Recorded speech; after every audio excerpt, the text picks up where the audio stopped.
Dear students of class second year, how are you. उम्मीद है कि आप ठीक होंगे और उम्मीद की जाती है कि मानी नोट कर रहे होंगे। उम्मीद क्या की जाती है, आप ज़ाहिर है होमवर्क भेजते हैं, सेंड करते हैं तो उस पर मानी लिखे होते हैं। कोशिश किया करें कि सारे मानी लिखें क्योंकि ये बहुत ज़रूरी हैं, अहम है। मैं ये नहीं कहता कि मैंने कितनी मेहनत से लिखे हैं और कितनी तवज्जो से लिखे हैं, ज़रूरी हैं, आपको इनका सीखना ज़रूरी है, आना ज़रूरी है। व्हाट्सएप नंबर आपके पास मौजूद है, फिर भी कोई सवाल बनता है तो ज़रूर पूछिएगा। ये देखिए आपकी आज की एक्टिविटी नंबर 1 है, दाल तो इस सूरत में होता है, दाल होती है तो पकाने वाली होती है, ये दाल होता है। ये जब वस्ल होता है यानी मिल जाता है तो फिर देखिए अपनी फॉर्म को चेंज कर ले। जैसे काफ दाल के साथ मिला तो फॉर्म को इसने चेंज किया, मतलब इस फॉर्म में नहीं है, आएगा अभी यहाँ पे भी इसने अपनी फॉर्म चेंज की, लाम के साथ मिलके, मीम के साथ मिलके और नून के साथ मिलके भी। इसी तरह आपने लिखना होगा, इसी की मशक करेंगे। एक्टिविटी नंबर 2 है, किताब पर दर्ज तमाम मालूमात को अब आप अपनी किताब पर रेड या ग्रीन पेन के साथ तहरीर करेंगे और इस व्हाट्सएप नंबर पर भेजेंगे। ये दोनों एक्टिविटीज़ और हो सकता है आगे और भी एक्टिविटीज़ आएँ। मकसद क्या है इसका? मकसद इसका ये है कि व्हाट्सएप नंबर देने का, आपको कोई चीज़ समझ नहीं आ रही है तो आप सवाल पूछ सकते हैं, शाम के बाद आपको उसका जवाब ज़रूर मिलेगा। डियर स्टूडेंट, हम अपने पेज नंबर 21 की तरफ बढ़ रहे हैं। आप 21 नंबर सफ़ा है, तो यहाँ तक हमने पढ़ा था आसमान रोता है। तो आप ये अपनी किताब खोल लें, साथ साथ नोट करें। तो बदन पर रोंगटे खड़े हो जाते हैं जब मैं अपनी वालदा की ये बात सुनता हूँ, तो बदन पर रोंगटे खड़े होते हैं, इंतहाई तकलीफ़ महसूस होती है। अलकिस्सा, मैं आपको मकसद की बात बताता हूँ। बहज़ार दिक्कत, बड़ी मुश्किल से, बड़ी दुश्वारी से गिरते पड़ते, बहुत ज़्यादा मुश्किल और तंगी से गिरते पड़ते, कभी चलते हैं कभी गिर जाते हैं। और गिरने पड़ने की वजह क्या है डियर स्टूडेंट्स? के शाही ख़ानदान के लोग हैं, कभी औरतें हैं, कभी उन्होंने सफ़र किया ही नहीं है। ये तो पहली दफ़ा बेचारियाँ और बेचारे पैदल सफ़र कर रहे हैं तो गांव में पहुँचे। ये गांव मुसलमान मेवातियों का था। रियासत अलूर या अलवर के करीब एक बस्ती है जहां म्यू कौम रहती है और ये मुसलमान है। अच्छा, मुसलमान कौम है, यहाँ भी लिखा है मुसलमान मेवातियों का गांव है। उन्होंने हमारी खातिरदारी की, मेहमान नवाजी की और अपनी चौपाड़ में एक कच्चे मकान में कुछ रोज़ इन मुसलमान गंवारों ने, गंवार कहते हैं अनपढ़ लोगों को, गरीब लोगों को, ये लोग बेतहजीब होते हैं। मतलब तहजीब चूँकि शहरों में होती है, तालीम की वजह से होती है, रहन सहन लिबास का अंदाज़ उनका अच्छा होता है। बेतहजीब जो होते हैं, बद लफ्ज़ इस्तेमाल नहीं किया मैंने, बेतहजीब जो होते हैं तो वो गंवार कहलाते हैं। उन्होंने हमारे खाने पीने की खबर रखी, घर से खाना लेकर आते और चौपाड़ में जो कच्चा मकान हमें दिया गया था उसमें हमें ठहराया, हमको ठहराए रखा, रहाइश दी। लेकिन कब तक? गरीब लोग थे, कब तक ये बार उठा सकते थे? कितने दिन तक वो हमारी मेहमान नवाजी का बार, बोझ बर्दाश्त कर सकते थे? नहीं कर सकते थे और उकता गए, बेजार हो गए, तंग आ गए और एक दिन मुझसे यानी मिर्ज़ा शाहजोर से कहने लगे कि मियाँ हज़रत जनाब, चौपाड़ एक बारात आने वाली है। डियर स्टूडेंट, बारात की दुरुस्त इमला मलहूज़ करें। अच्छा, यही दुरुस्त इमला है बारात की। बारात नहीं लिखेंगे, बारात लिखेंगे। गांव में लड़की की शादी है, लड़के वाले दूसरे गांव से बारात लेकर आने वाली है। तो चूंकि चौपाड़ तो हुजरा है, मेहमानों के ठहराने की जगह है, तो तू अपनी फैमिली समेत, अब ये देखें, तू शाही खानदान के लोगों को आप कहकर पुकारा जाएगा या तुम कहकर पुकारा जाएगा। तो चूंकि वो बेतहजीब थे, गवार थे, तो ये गवारों की देखें गुफ्तगू को कैसे मुसन्निफ ने यहाँ पर जो है हमारे सामने वाजे किया है। हाजा हसन निज़ामी ने, तू दूसरे छप्पर में चला जा, एक और कच्ची झोंपड़ी, कच्चा मकान है। एक बात बताई, दूसरे छप्पर में जाना। दूसरी बात, और रात दिन हर वक्त ठाली बेकार, काम वगैरह नहीं है, बैठे क्या करे है। ये क्या करे है को भी देख लें, गवारों की खास बोली है, बोलने का अंदाज है। कुछ काम क्यों नहीं करता? मैंने कहा भाई, अब 2 सवाल पूछे गए हैं ना। अब देखें जवाब, जब 2 सवाल इकट्ठे होकर पूछते हैं ना तो अक्सर डियर स्टूडेंट्स हम ये करते हैं कि करीब वाला सवाल जो होता है दूसरा, उसका पहले जवाब देते हैं और दूसरे का भाई बाद में। ये देखो ज़रा, भाई जहां तुम कहोगे वहीं जा पड़ेंगे, तुम जहां कहोगे, तुमने चौपाड़ की बात की थी, छप्पर की बात की, वहां चले जाएंगे। हमें चौपाड़ों में रहने की हवस नहीं है, हमें चौपाड़ों में रहने का लालच नहीं है। जब फलक ने आलीशान महल छीन लिया, पहले सवाल का जवाब, फलक ने, आसमान ने, किस्मत ने हमसे आलीशान महल, बुलंदो बाला महल छीन लिया और हुकूमत भी छीन गई। महल का भला नाम क्या था? सर आदिल, आपको आता है इस महल का नाम? लाल लाल किला, लाल किला इसका नाम था। वेरी नाइस सर आदिल, छीन लिया।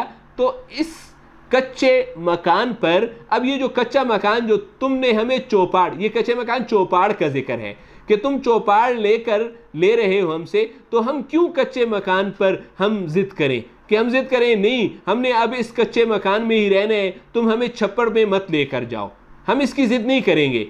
यानी तुम अगर हमें छप्पर लेकर जाना चाहते हो तो हम जा रहे हैं। और रही काम, दूसरा सवाल, काम करने की बात, तो मेरा जी भी, मेरा अपना दिल भी खुद घबराता है, फारिग होकर हाली बैठे, कोई काम नहीं है, तबीयत उकताती है, जी बेजार होता है, मुझको कोई काम बताओ, कोई काम भी बताओ तुम। मुहावरा आगे बताया, हो सकेगा तो आंखों से करूंगा, लोग तो हाथों से काम करते हैं, जैसे मुमकिन हुआ मैं ये काम करूंगा, मैं अपनी आंखों से भी करने को तैयार हूं। इनका चौधरी बोला, गांव का बड़ा वडेरा बड़ा बोला, हमने क्या बीरा खबर, हमें इस बात की क्या खबर है कि तुम क्या काम कर सके है। ये सब बोली गवारों की बोली है। मैंने जवाब दिया कि मैं सिपाही ज़्यादा हूँ, एक सिपाही की औलाद हूँ, तलवार चलाता हूँ, तेग चलाता हूँ, तलवार चला सकता हूँ, तफंग चला सकता हूँ, अस्लहा चला सकता हूँ, मेरा हुनर है, ये काम मुझे आता है। इसके अलावा और कोई काम, मेहनत मजदूरी या कोई हाथ का काम नहीं जानता।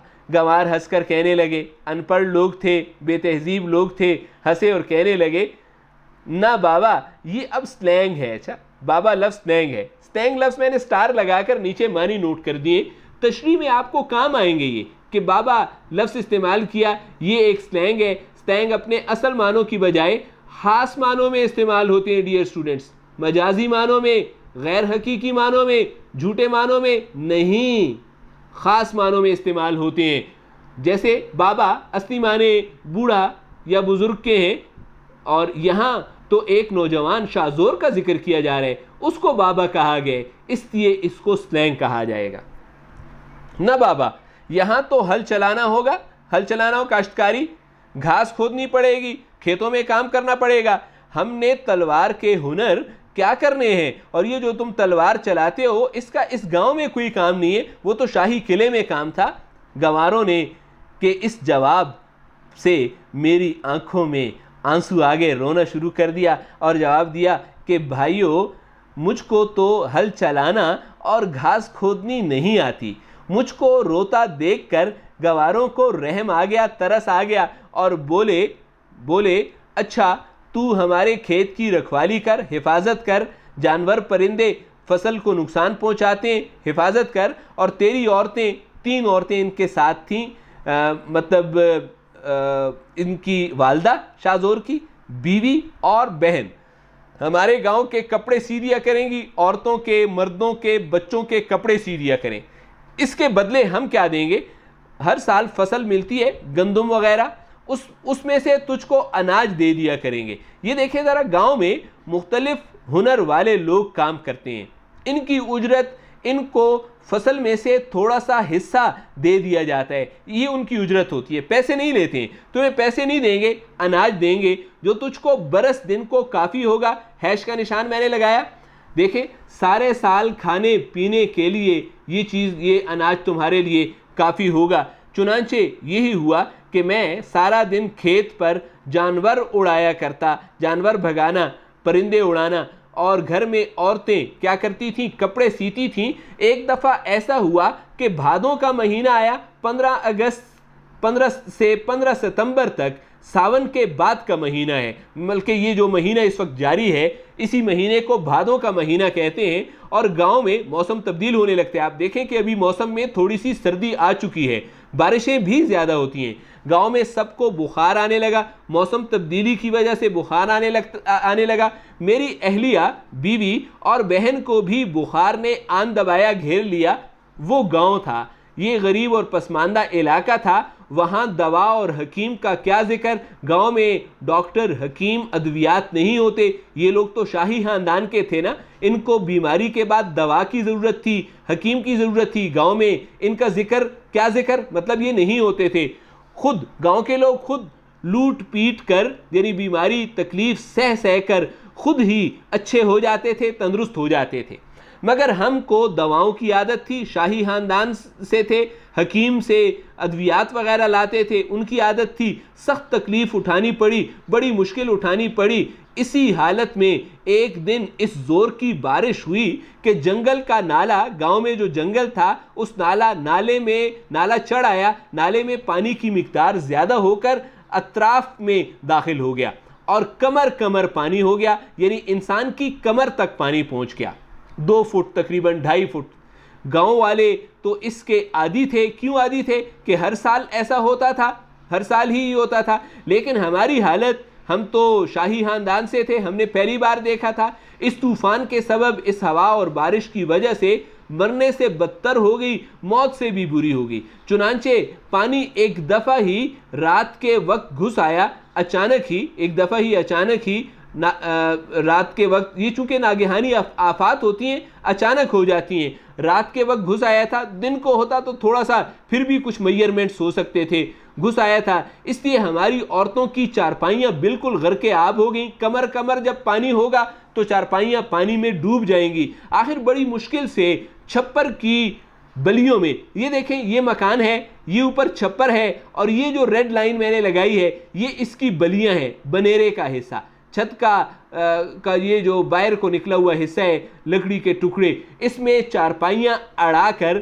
लगाकर औरतों को इन पर बिठाया। पानी घंटा भर में उतर गया, यानी तकरीबन कम हो गया, जाता रहा। मगर गज़ब ये हुआ, मुसीबत ये हुई कि खाने का अनाज और ओढ़ने बिछोने के कपड़े तर कर गया, गीले कर गया। अनाज, गल्ला और गंदम वगैरह, चावल, दालें वगैरह, अब खाएंगे क्या? और सर्दी भी है, अब ओढ़ने बिछोने के लिए रज़ाई वगैरह, बिस्तर की ज़रूरत होगी, कंबल ज़रूरत होगा, बिछोना ज़रूरत होगा, और कपड़े वो सारे के सारे गीले हो गए और उनके पास कुछ भी बाकी नहीं बचा। डियर स्टूडेंट्स, इन मानी को नोट कर लें और इंशाअल्लाह आपको नेक्स्ट लेक्चर में इससे आगे पढ़ाया जाएगा। बहुत शुक्रिया।